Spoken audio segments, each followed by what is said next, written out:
$4.5 billion, 100,000 tons of brute steel, and 5,000 souls. The man bearing the rank of an 06 captain standing on the bridge wields the absolute power of a king. He can order the obliteration of an island with a single nod.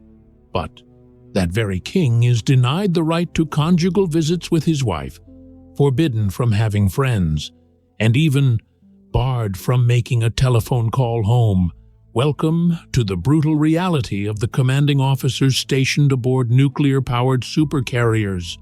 Mainstream media only feeds you glamorous footage of F-35 fighter jets tearing through the sky, devastating firepower, and immaculately pressed uniforms.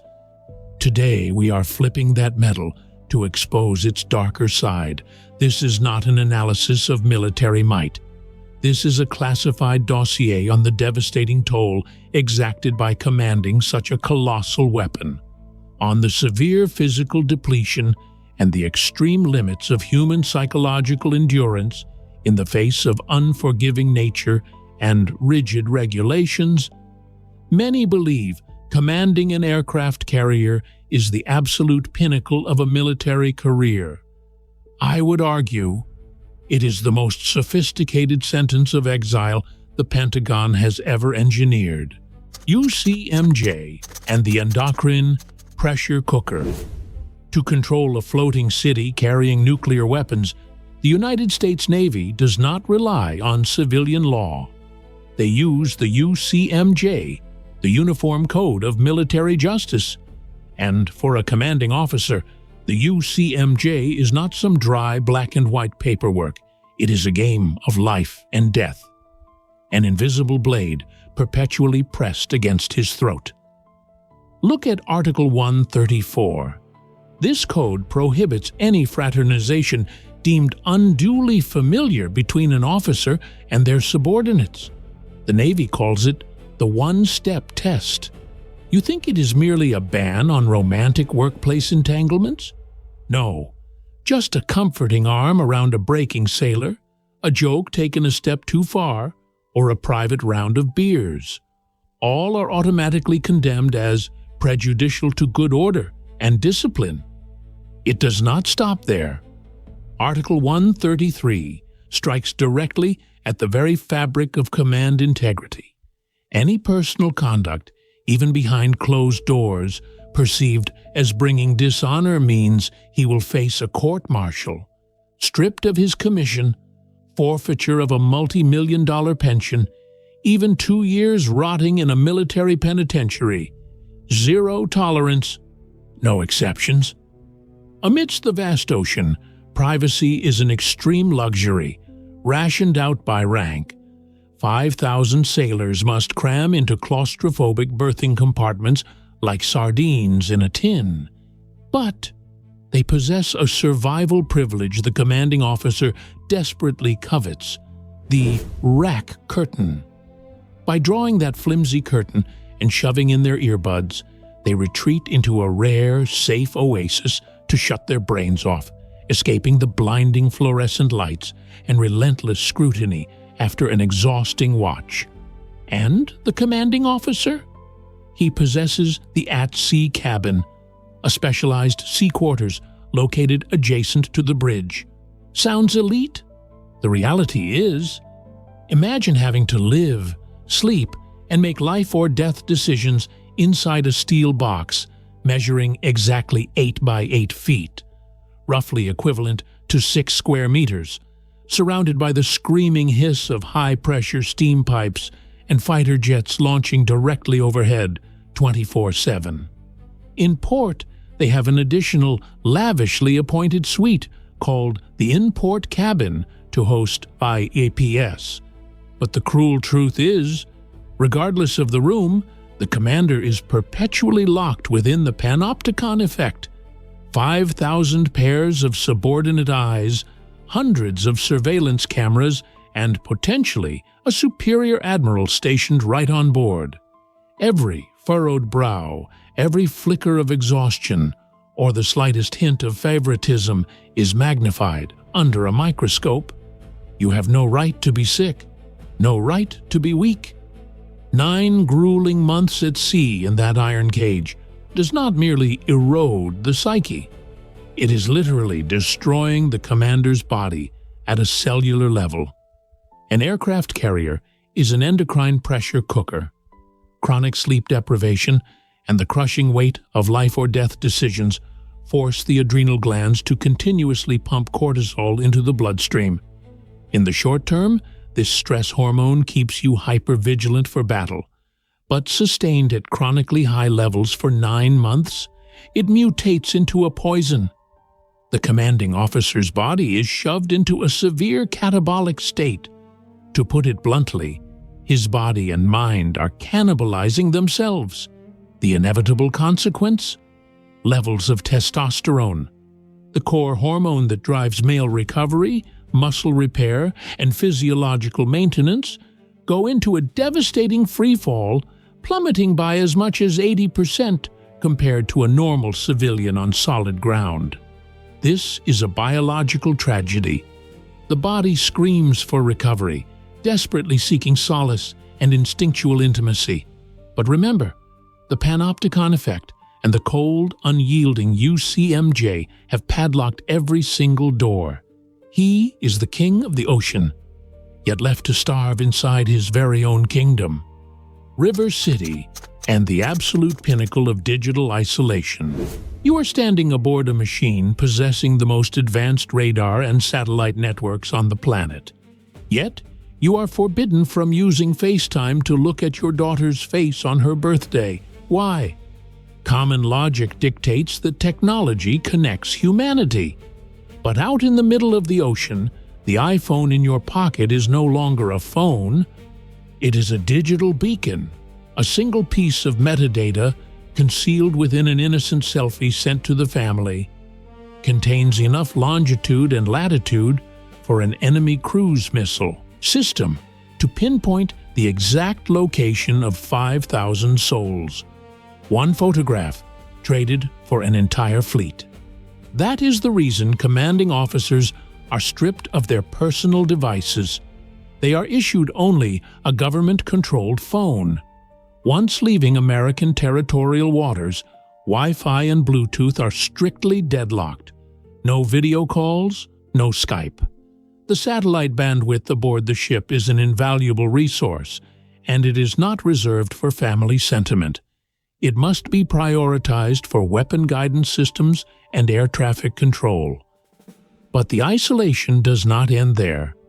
To guarantee absolute security, otherwise known as OPSEC, the United States Navy possesses a terrifying emission control protocol. Its operational code name is River City. When River City Condition 1 is ordered, typically during preparations for an offensive strike or when a fatal casualty occurs, the illumination within the subterranean compartments simultaneously shifts to a blood-red hue. The entire network is unplugged.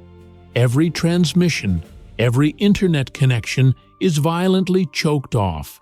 The colossal 100,000-ton machine instantly transforms into an invisible ghost amidst the open sea. And within that phantom, the commanding officer, the most powerful man on board, is entirely severed from the human world. Even if a tragedy strikes back home, he is strictly forbidden from reaching out, taking a brief moment. If you find these classified shadows truly valuable, please take exactly 1 second to hit the like button and subscribe to support our channel. Returning to the narrative, do you believe these ironclad disciplines, combined with the draconian UCMJ articles, form an unbreakable cage? The truth is, this digital isolation breeds a horrifying starvation. This deprivation pressure is so ruthless that in 2023 aboard the USS Manchester, the highest-ranking officers stained their hands. They orchestrated a clandestine smuggling ring, not for contraband, but for Wi-Fi. It was a genuine criminal conspiracy, a syndicate of officers holding the rank of chief, the very men supposed to enforce discipline, surreptitiously smuggled a Starlink satellite dish onto the deck. They covertly installed it, establishing a rogue Wi-Fi network, and named it Stinky. This lunatic action was a critical security breach. It generated an electromagnetic vulnerability capable of exposing the exact coordinate position of the entire warship. Yet they did it anyway, risking both their careers and their lives just to check a sports score and sneak a few lines of text messages back home. This seismic event proved a brutal truth.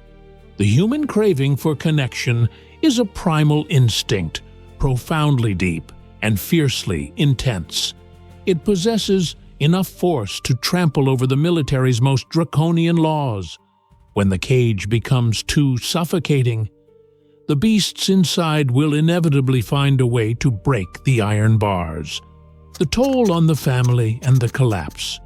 There is a brutal truth the military rarely acknowledges. The higher you stand in the chain of command, the more profoundly isolated you become from your fellow man. Former Navy Lieutenant Commander Teresa Carpenter once described the isolation of command with a haunting phrase.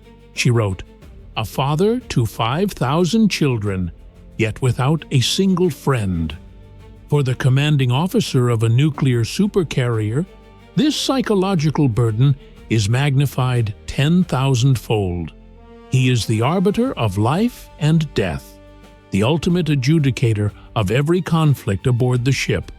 But to maintain the absolute sanctity of his authority, he is strictly forbidden from lowering his guard to befriend any of those 5,000 souls. According to internal reports, over 64% of service members report states of profound loneliness. For the Supreme Commander, that loneliness is an inescapable black hole. He must swallow every ounce of crushing pressure, dining alone in his cabin without a single peer to confide in. And on the home front, tens of thousands of nautical miles away, their families are the most silent victims. The wife of a commanding officer is never merely a wife. She is conscripted to play the role of an unpaid diplomat. Bound by an endless web of rigid Navy social protocols, she must constantly smile, remaining fiercely resilient to serve as the pillar for other sailors' families, while she herself must silently endure the devastating, emotional cycle of being separated from her husband for 9 grueling months. Many speak of overseas harbor visits, otherwise known as port calls. It sounds like a radiant vacation, a much-needed escape from the separation, but in reality, it is the most brutal psychological test inflicted upon these wives. When the ship docks, family members can fly out to visit. But forget about those romantic embraces on the flight deck.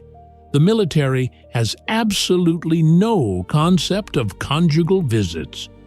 Even for VIPs participating in the Secretary of the Navy's guest programs, they must pay entirely out of pocket, subjected to suffocating security surveillance. Furthermore, even when the commanding officer is occasionally granted liberty ashore, he is mandated to be accompanied by another senior officer, acting as a safety chaperone. A private moment between husband and wife suddenly transforms into an extreme luxury commodity that no amount of money can buy. Put yourself in the shoes of the commanding officer's wife. You spend thousands of dollars. You endure a grueling flight lasting well over 10 hours, crossing halfway across the globe to the Yokosuka Naval Base in Japan. You stand at the pier, your heart pounding with anticipation. But the ship never arrives. A classified 11th-hour combat deployment order has thrust your husband straight into the unforgiving Pacific. All communications are completely severed. You stand there, stranded in a foreign land, clutching a non-refundable return ticket and an unspeakable despair. When the pressure cage becomes too suffocating, the beast trapped inside will inevitably seek to shatter its confines. The profound emotional starvation, the crippling biological isolation, and the relentless, invisible, crushing pressure are the root catalysts behind the most catastrophic scandals in the history of the United States Navy. The Fat Leonard mega-corruption scandal stands as the most glaring testament. Look at the collapse of the military's most elite officers, the illustrious former commanding officers of the USS Ronald Reagan, such as Rear Admirals Terry Craft and Kenneth Norton. They fell from grace. But do not view this merely through the lens of financial greed. It was a pathological overcompensation for a body actively cannibalizing itself. They descended into criminally lavish banquets, seeking out hard liquor and plunging into a prostitution ring orchestrated by the defense contractor Leonard, solely to fill the gaping void within the gilded cage of command. In stark contrast to this descent into depravity exists another profound tragedy, demonstrating that this gilded cage can also be shattered by absolute compassion. That is the story of Commanding Officer Brett Crozier aboard the supercarrier USS Theodore Roosevelt in the year 2020. As the COVID-19 pandemic erupted, sweeping mercilessly through the claustrophobic subterranean compartments, watching his own sailors fall grievously ill, he made a seismic decision. He bypassed the rigid chain of command, transmitting a desperate distress letter to the outside world. His plea was devastatingly simple. "We are not at war. Sailors do not need to die." The price for that sheer bravery: he was instantly stripped of his command, exiled from his very own ship. But on the day he walked down the gangway, the sight of 5,000 sailors standing in unison on the flight deck, applauding and chanting his name, solidified a profound truth. The Navy may wield martial law to police intimacy, but they can never extinguish human conscience, nor the blood-forged bond between a commanding officer and his sailors. If you truly revere the grit and sacrifice of the service members standing watch over our oceans, type the word "proud" down in the comments section right now. The stature of command. To become the commanding officer of a supercarrier, it is the absolute pinnacle of glory, the burning ambition of anyone wearing the pristine white uniform of the Navy. But behind the roaring cheers when the ship finally docks, behind the awe of the entire world, lies a silent and devastatingly painful sacrifice. The price of power is not solely measured by the physical exhaustion of the commander himself, but it is also extracted from the tears of their wives and the absence of a father during the formative years of his children. They submit to being locked inside that $4.5 billion gilded cage, enduring the severe biological and psychological isolation, not because they are immune to the pain, but because they fundamentally understand their own freedom must be temporarily forfeited to safeguard the freedom of an entire nation. They are the guardians of the ocean, the men who voluntarily embrace absolute crushing solitude so that millions of families back home can gather in peace. The next time you see a supercarrier proudly parting the waves on the news, do not merely look at the devastating firepower of its weapons. Look up at that towering bridge and reserve a moment of profound respect for the man standing silently in the shadows of power. The man bearing the weight of not just 5,000 souls on his shoulders, but the absolute honor and tranquility of an entire nation. Because sometimes a man's greatest glory is in fact his most silent sacrifice. If today's classified dossier has provided you with an entirely new perspective, immediately hit that like button and subscribe to the channel so you do not miss our upcoming military documentaries. Farewell, and until next time.